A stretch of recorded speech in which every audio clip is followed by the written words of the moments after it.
Welcome to the Tech Egg. Don't get scrambled. Enjoy the video.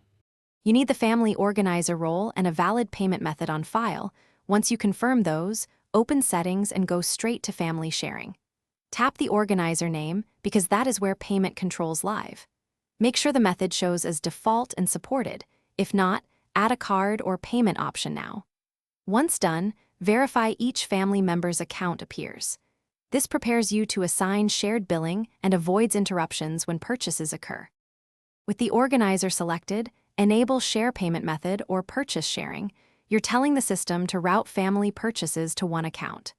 Next, pick the default payment method explicitly because some platforms let multiple cards exist but only one is used. Make sure purchase sharing rules align with your intent and enable Ask to Buy for minors if needed. Once you set these, purchases and subscriptions will bill the shared method automatically, which reduces duplicate charges and centralizes expenses. Finish by having one member make a small purchase test. This verifies billing flows and catches errors quickly.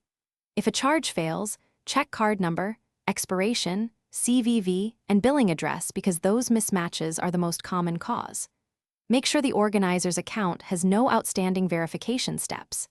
If settings do not propagate, sign out and sign back in for affected members, or temporarily remove and re-add a member to force a refresh. This usually resolves sync problems.